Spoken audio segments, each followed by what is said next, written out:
Well, good morning. We woke up to a splash of the white stuff.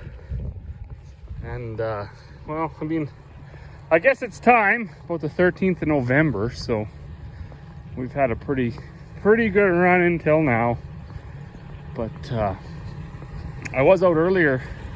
I tried to make some bags because it quit snowing for a minute, and then it just started snowing again harder than ever. So I'm going to run up, check my canola bin. I went up there already, so I know I've already shut the fan off because it's snowing too much, and that's one thing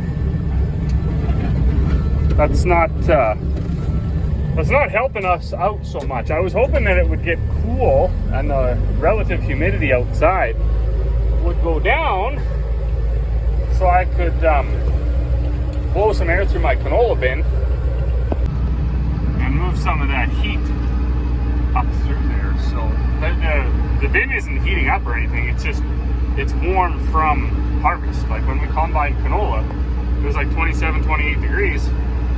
And we dried some canola that we put in that bin too. We just run it through the dryer, the outside rounds and things like that. So that stuff, you know, if it's 28 degrees outside and you've heated the grain up to 32 or 33 degrees to dry it, and then you try to cool it back down, you really can't cool it down, right? It stays at 28 degrees. So the grain in those bins was anywhere from, say, 28, 29, 30, the odd load, down to, I don't know, 20, 22, 23. I'll show you when we plug into it here. It's funny because it looks concerning because the snow is melting off of that roof. But don't worry, we're on top of it. We haven't forgot about it, and it's actually all part of the plan.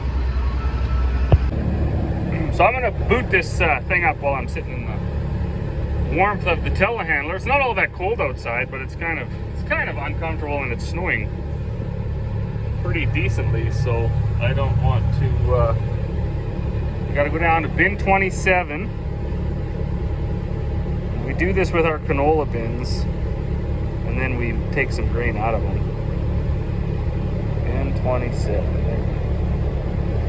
Now on this screen it'll read the decimal points. On the next screen where it's 20.6, it'll say 21. It rounds up.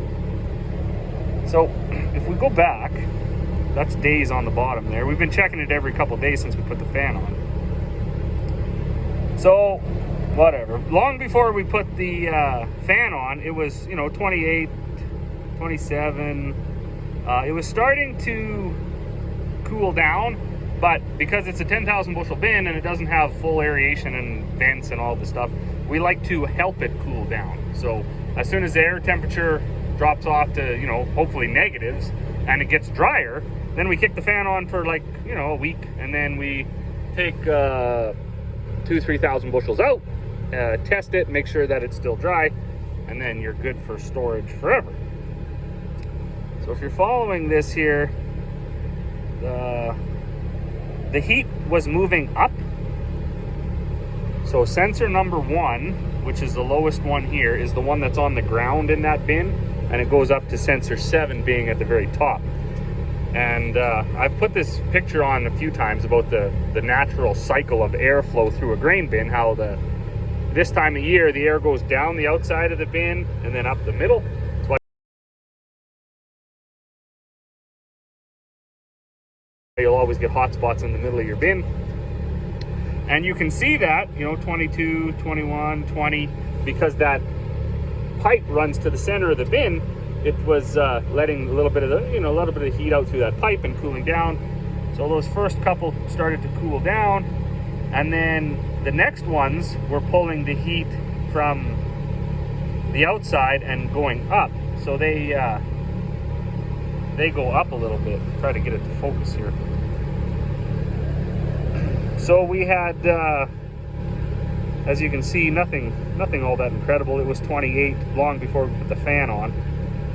And then once we kicked the fan on about, 7 days ago maybe, you see that it starts to pull in all of the heat and push it up. And that's why the numbers, they're like a triangle, because they're moving moving that heat up. So at the top right now, or yesterday, I guess, all of that 28 that was way down here at sensor 2 is now up at the top, and that's why the snow is melting off of the roof. These bins over here, they've never had the aeration fan on them, and if I plugged into them, you'd probably find out that they're also 26 degrees or whatever, but the heat hasn't been pushed out of them yet, like it has on the canola bin. So we'll plug into it now, and I bet you we'll see, well, hopefully, we see all the numbers continuing to go down.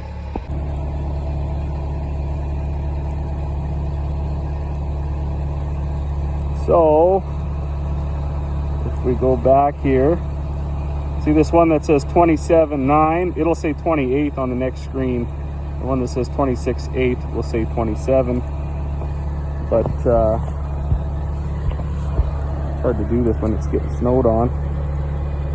Doesn't come up there. So everything's still moving down. It's not creating any more heat.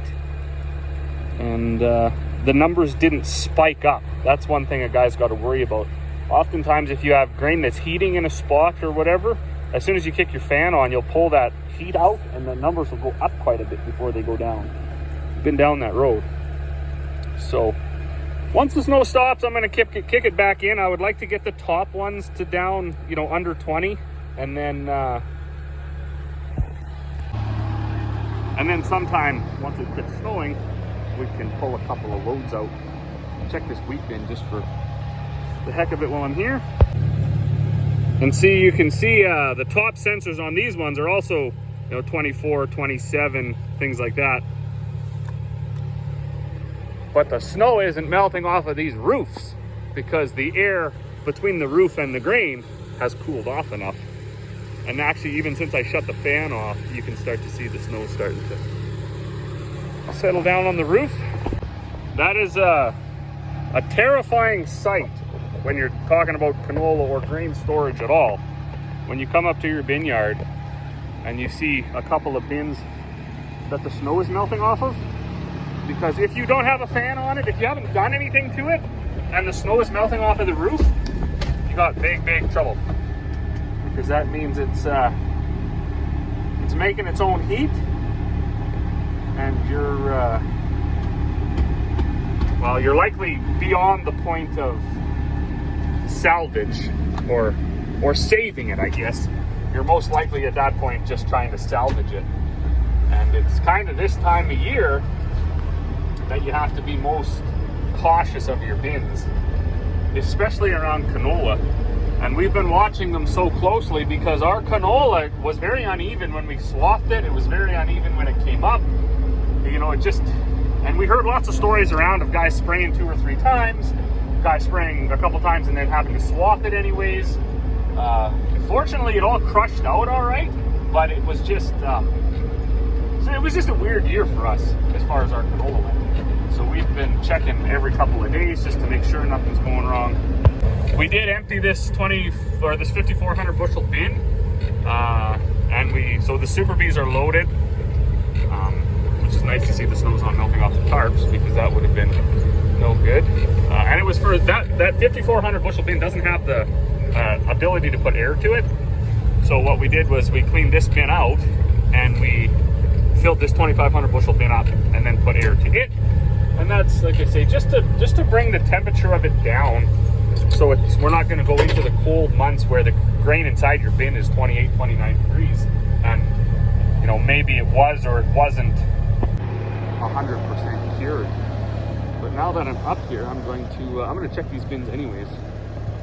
Because another thing that we could do, I guess, is we could empty these bins back out now that they've had air blow through them, and the grains have already gone through their sweat. When you put them in the bin hot, they'll or you know, hot from the outside air temperature, they'll often sweat a little bit because they are, even though they're dry, they're still like 9% moisture.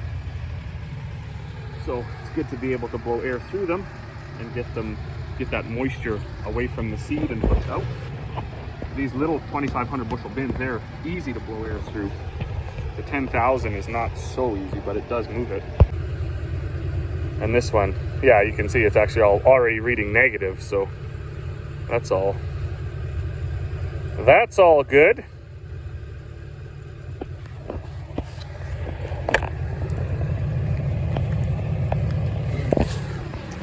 There's one thing I can say for sure is I wouldn't be without these cables after having them.